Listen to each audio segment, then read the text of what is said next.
സഹോദരങ്ങളാണ്, അല്ലെ ആത്മസഹോദരങ്ങളാണ്. ആ അർത്ഥത്തിൽ നമുക്ക് ആരോടും എന്തുണ്ടാവില്ല, വിദ്വേഷം ഉണ്ടാവില്ല, അല്ലെങ്കിൽ ആരോടും ഒരു പരിഭവം ഉണ്ടാവില്ല. സർവാശ്ലേഷിതമായ ഒരു മനോഭാവത്തിലേക്ക് നമ്മെ ഉയർത്തുവാനായിട്ട് പ്രകൃതി ജീവനം സാധ്യമാണ്. പ്രകൃതി ജീവനത്തിന്റെ നല്ല ഉദാഹരണമാണ് ഓരോ ആചാര്യന്മാർ. കാരണം എല്ലാത്തിനും ഒരു അച്ചടക്കം, മിതത്വം, ഒരു ശാന്തത, ഒരു ആക്രാന്തമില്ലായ്മയൊക്കെ അനുശീലിക്കുന്നതിന് പ്രകൃതി ജീവനം എല്ലാവർക്കും സഹായകരമാണ്. നൽകുന്ന 6 ദർശനങ്ങളിൽ ഏറ്റവും ശ്രേഷ്ഠമായ 6 ദർശനമാണ് യോഗദർശനം. ആ യോഗദർശനത്തിനോടൊപ്പം തന്നെ നമ്മൾ പഠിച്ചിരിക്കുന്ന ദർശനമാണ് സാംഖ്യ ദർശനം. കപില മഹർഷി പതഞ്ജലി പഠിക്കുന്നതോടൊപ്പം തന്നെ സാംഖ്യ ദർശനവും കൂടെ പഠിച്ചെങ്കിൽ മാത്രമേ നമുക്ക് ഈ ലോകം എന്താണെന്നും അതിലൂടെ മനസ്സിൻ്റെ വളരെ വൈപുല്യമാർന്ന ഒരു തലത്തിലേക്കൊക്കെ എത്തണമെങ്കിൽ നിങ്ങൾ യോഗദർശനം പഠിക്കുന്നതോടൊപ്പം തന്നെ സാംഖ്യദർശനവും കുറേയെങ്കിലും ഒക്കെ മനസ്സിലാക്കാൻ സാധിക്കും. അപ്പം അങ്ങനെ മനസ്സിലാക്കുമ്പോൾ നിങ്ങളുടെ നിത്യജീവിതത്തിൽ നിങ്ങൾക്ക് ഏറ്റവും കൂടുതൽ ഉപകരിക്കുന്ന, അല്ലെങ്കിൽ നിങ്ങളുടെ സ്വന്തം ജീവിതത്തിലും കുടുംബാംഗങ്ങളുടെ ജീവിതത്തിലും നിങ്ങളായിരിക്കുന്ന മേഖലകളിലെല്ലാം നിങ്ങൾക്ക് ഏറെ ഉപകാരപ്പെടുന്ന ഒരു വിഷയമാണ് ഈ ആരോഗ്യത്തെ സംബന്ധിച്ച്. പ്രത്യേകിച്ച് യോഗചര്യയോട് ചേർന്ന് പോകുന്ന ഒരു ഭാഗം തന്നെയാണ് ഇത് പ്രകൃതി ചെയ്യുന്നത്. അപ്പം യോഗമന്ത്രത്തിലേക്ക് തിരിച്ചു വരും.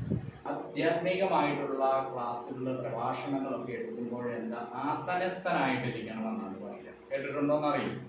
നമ്മൾ നിന്നുകൊണ്ട് സംസാരിക്കുമ്പോൾ കൂടുതലൊരു ആകർഷണത്വവും നിങ്ങൾക്ക് ഒരു സ്വീകാര്യതയും ഒക്കെ ലഭിക്കും. പക്ഷേ നമ്മുടെ വാക്കിൻ്റെ ശുദ്ധി കുറയും, വൈഖരിയുടെ വൈഭവം തുലവും കുറയും.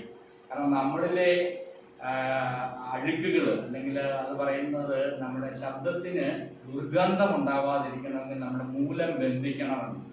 അപ്പോൾ ഇങ്ങനെ ഇരിക്കുകയാണെങ്കിൽ എന്താണ്, ഇരുന്നുകൊണ്ട് ഈ മൂലഭാഗം ഉള്ളിലേക്ക് വലിച്ച് നിർത്തുന്ന ഒരവസ്ഥയാണ്, ബന്ധിച്ച്.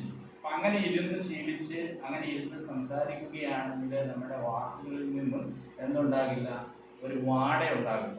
പഴയ കാലത്തിലേക്ക് നിങ്ങൾ പോയി കഴിഞ്ഞാൽ ഗുരുകുല കാലഘട്ടത്തിലെ സ്വാധ്യായനമൊക്കെ ഗുരു എവിടെയാണ്, ഒരു മരത്തിൻ്റെ ചുവട്ടിൽ എന്തെങ്കിലും ഒരു ആസനത്തിൽ ഇരിക്കുന്നു, ശിഷ്യഗണങ്ങൾ ഇങ്ങനെ ഇരിക്കും. പഴയ രീതിയാണെങ്കിൽ ഗുരു കിഴക്കോട്ടാണെങ്കിൽ ശിഷ്യന്മാർ വടക്കോട്ടായിരിക്കും വെക്കുന്നു. ഗുരുവിന് അഭിമുഖമായിട്ടായിരിക്കില്ല. പ്രാഗ്വൈദിക കാലത്തെ തന്നെ പ്രാഗ്വൈദിക കാലമെന്നും വൈദിക കാലമെന്നും വൈദിക ഉത്തരമെന്നും 3ആയിട്ടാണ് തരം തിരിച്ചിരിക്കുന്നത്. അപ്പോൾ പ്രാഗ്വൈദിക കാലത്തെ സ്വാധ്യായന രീതികളൊക്കെ എന്ന് പറഞ്ഞു കഴിഞ്ഞാൽ നിങ്ങൾ ഇവിടെ ഇപ്പം നിങ്ങൾ 4 പേര് ഇരിപ്പുണ്ടെങ്കിൽ നിങ്ങളുടെ സൂക്ഷ്മ സ്ഥൂല ശരീര താതാത്മ്യം ഉണ്ടായിരിക്കണം. പലരുടെയും മനസ്സ് ഇവിടെ ആയിരിക്കില്ല. അപ്പം മനസ്സിനെ കൈപ്പിടിയിൽ ഒതുക്കുവാനായിട്ടുള്ള ശാസ്ത്രമാണ് ഏത്, യോഗവിദ്യ. അതാണ് നമുക്ക് ഏറ്റവും അവസാനമായി യോഗേന ചിത്തത. അത് അവരോഹണ ക്രമത്തിലാണ് പറയുന്നത്, പുറകോട്ടാണ് പറയുന്നത്. യോഗേന ചിത്തസ്, ഇത് മനസ്സിനെ നമ്മുടെ വരുതിയിലാക്കുവാനായിട്ടുള്ള അനുശീലനങ്ങളാണ് യോഗമാർഗത്തിലൂടെ. അടുത്തത് എന്താണ്, ഒന്നാമതായിട്ട് വരേണ്ടത് വാക്ശുദ്ധിയാണ്. അതേന വാച. അപ്പൊ നമ്മൾ എത്ര പണ്ഡിതനോ എത്ര ശ്രേഷ്ഠനോ എത്ര ഉന്നത സ്ഥാനീയനോ ആണെങ്കിലും നമ്മുടെ സംഭാഷണത്തിൽ വൈകല്യം ഉണ്ടാകാതിരിക്കും. ആദ്യം ഒരു യോഗ സാധകനിൽ ഉണ്ടായിരിക്കേണ്ട വ്യക്തി മഹിമ എന്ന് പറയുന്നത് എന്താണ്, നമ്മളിൽ നല്ല കുറ്റമറ്റതായ രീതിയിൽ അല്ലെങ്കിൽ 6 കാര്യങ്ങൾ ശ്രദ്ധിക്കണം ഭാഷണത്തിൽ എന്നാണ് പറയുന്നത്. ഒന്നാം, നിങ്ങൾ പുസ്തകത്തിൽ എഴുതിയെടുത്തോണം. അത് കഴിഞ്ഞ് ഞാൻ സമയം തരുമ്പോൾ വേണം പുസ്തകത്തിലേക്ക് എഴുതാൻ. ഞാൻ പറയുമ്പോഴേ പുസ്തകത്തിലേക്ക് എഴുതി പഠിച്ചു കഴിഞ്ഞാൽ പുസ്തകവും പേനായും ഇല്ലാതെ ഒരു ജീവിതം നിങ്ങൾക്ക് സാധ്യമല്ല.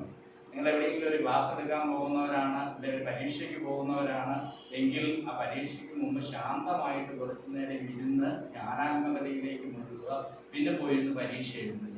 കാരണം എങ്കിൽ മാത്രമേ നിങ്ങളുടെ മസ്തിഷ്ക പര്യങ്കാതര ദേശം എന്ന് പറയുന്ന ഇത് ഹൈപ്പോതലാമസ് എന്തുണ്ടാവുള്ളൂ, പ്രകാശപൂരിതമാവുകയും. നമ്മുടെ ഇപ്പോഴത്തെ ഒരു സ്വാധ്യായന രീതി എന്ന് പറഞ്ഞാൽ ഒരു കാര്യം പറഞ്ഞു അപ്പോഴേ നോട്ട് എടുത്തിരിക്കുന്നു. അപ്പൊ നമ്മുടെ പ്രജ്ഞ ക്ഷയിക്കുകയാണ്. നിങ്ങളിൽ എത്ര പേർക്കറിയാം, ഒരു 10 പേരുടെ നിങ്ങളുടെ കൂട്ടുകാരുടെ അല്ലെങ്കിൽ വീട്ടുകാരുടെ 10 പേരുടെ ഫോൺ നമ്പർ കാണാതെ പറയാനോ എഴുതാനോ അറിയാവുന്നവർ എത്ര പേരുണ്ട് നമുക്കറിയാവോ? 2 പേര്. എത്ര പേരുടെ അറിയാം? 2. ഇവിടെ ഭൂരിപക്ഷം ആൾക്കാർക്കും സ്വന്തം 3-4 പേരുടെ. അത് വളരെ വിരളമായ ഒരു കാര്യമാണ്. ഞാൻ അമൃത ആശുപത്രിയിലായിരുന്നപ്പോൾ എനിക്കൊരു 1400 ഫോൺ നമ്പറുകൾ കാണാപ്പാടം. ഒരു ഡിപ്പാർട്ട്മെന്റിന്റെ പേര് പറഞ്ഞു കഴിഞ്ഞാൽ വേഗത്തുമ്പത്തപ്പോൾ അന്ന് ലാൻഡ് ലൈനാണ് അങ്ങനെ വരുന്നത്. അപ്പൊ ആധുനിക കണ്ടുപിടുത്തങ്ങളെല്ലാം തന്നെ നമ്മുടെ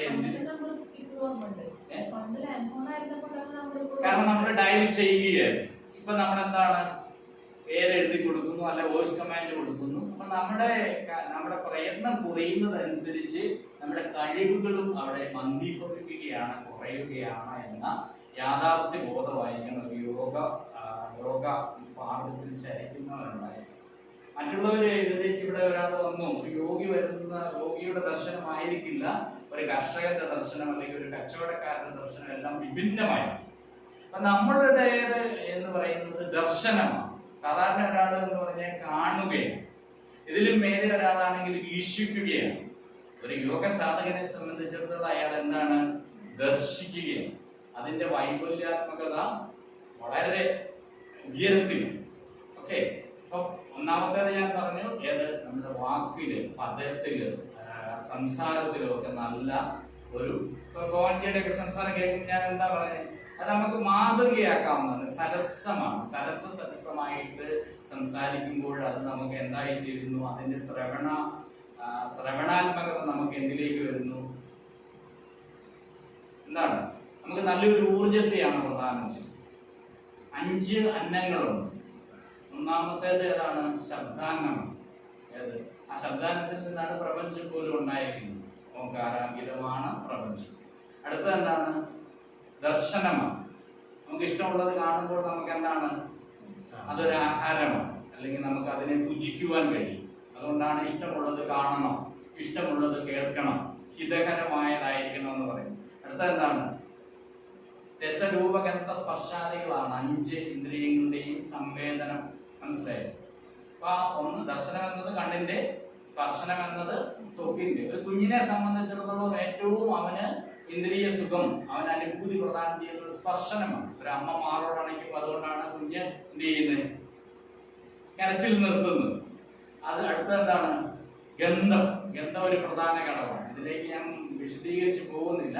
അപ്പൊ അങ്ങനെ ഓരോന്നും വ്യത്യസ്തമായ രീതിയിൽ നോക്കിക്കണ്ട് ഇതിന്റെ എല്ലാം നന്മയെ സാംശീകരിക്കുവാനായിട്ടുള്ള ഒരു കേപ്പബിലിറ്റി ആർജിക്കണം യോഗ സാധകനെ സംബന്ധിച്ച്. കാരണം മറ്റുള്ളവരിൽ നിന്ന് ഒരുപാട് ഉന്നതരാണ് നിങ്ങൾ.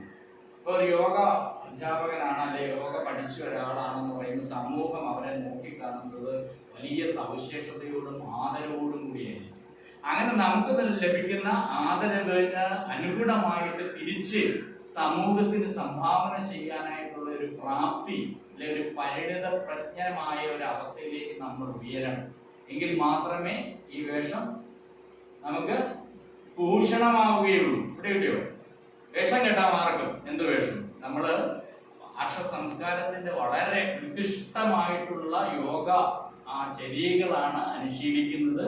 അപ്പോൾ അത് നമുക്ക് സാമൂഹിക പ്രതിബദ്ധതയോടുകൂടി നമ്മുടെ കുടുംബാംഗങ്ങളുടെ, നമ്മുടെ ശിഷ്യഗണങ്ങളുടെ, നമ്മുടെ പൊതുസമൂഹത്തിന്റെ നന്മയ്ക്ക് വേണ്ടി നമ്മൾ ആർജിച്ച അറിവുകൾ പ്രദാനം ചെയ്ത് അവരിൽ നല്ല ഫലങ്ങൾ കണ്ടെത്തുക എന്നതായിരിക്കണം നമ്മുടെ ജീവിതത്തിന്റെ ലക്ഷ്യം. പറ്റുമോ? അങ്ങനെ പറ്റണമെങ്കിൽ നിരന്തരമായ സാധന ആവശ്യമാണ്. ഇവിടെയൊക്കെ നിന്ന് കുറച്ച് വ്യായാമങ്ങളും ഇതുമൊക്കെ കിട്ടിക്കഴിഞ്ഞിട്ട് നമ്മൾ വീട്ടിൽ പോയി കഴിഞ്ഞാൽ, ഞാൻ പറഞ്ഞല്ലോ ഇവിടെ ഇതിന്റെ ഒരു വാതിൽ തുറന്നു തരുന്ന ഒരു താക്കോലിട്ട് അല്ലെ വഴി ഒതുങ്ങി ഇതിലെ പോയി അവിടെ ചെല്ലാമെന്ന് പറഞ്ഞു തരാൻ മാത്രമേ ഗുരുക്കന്മാരായി ഇവർക്കാവുകയുള്ളൂ. പിന്നെ നമ്മുടെ നിരന്തരമായ പരിശീലനങ്ങളാണ് നമ്മളെ എവിടെ കൊണ്ടെത്തിക്കുന്നത്? സത്യമാർഗത്തിലേക്ക് വഴിതെളിക്കുന്നത്. ശരിയാണോ മോളെ? നല്ല ഊർജ്ജസ്വലതയോടുകൂടി കർമ്മോത്സുകതയിൽ വിരാജിക്കണം. അങ്ങനെ വിചാരിക്കുമ്പോഴാണ് നമുക്ക് എന്തുണ്ടാകുന്നത്? കർമ്മപുഷ്ടി ഉണ്ടാകുന്നത്. അപ്പൊ എന്റെ വിഷയം അപ്പൊ 3 കാര്യങ്ങൾ പറഞ്ഞു. ഒന്നാമത്തേത് എന്താണ്? നല്ല സംഭാഷണം, നല്ല ഹൃദ്യമാക്കുക. അതിന് വേണമെങ്കിൽ 6 കാര്യങ്ങൾ ശ്രദ്ധിക്കേണ്ടതായിട്ട് നമ്മുടെ ഇത് പറയുന്നുണ്ട്. ഇത് ശ്രദ്ധിച്ചിരുന്നോണ്ട് നിങ്ങൾക്ക് എത്രമാത്രം ഗ്രാഹക ശേഷി ഉണ്ടെന്നുള്ളതിന് പരിശോധിക്കുകയാണ്. നമ്മുടെ ഭാഷണം ഹൃദ്യമാക്കുവാനായിട്ട് പൂർവ്വസൂരികൾ 6 കാര്യങ്ങൾ പറയുന്നു. 1, സംസാരം മര്യാദാമസൃണവും പ്രസന്ന മധുരിതവുമാവണം. 2, ചിന്തോദ്ദീപകമാവണം. 3, അനുദ്വേഗകരമാവണം. 4, സത്യമാവണം. 5, പ്രിയമാവണം. 6 ഹിതമാവണം.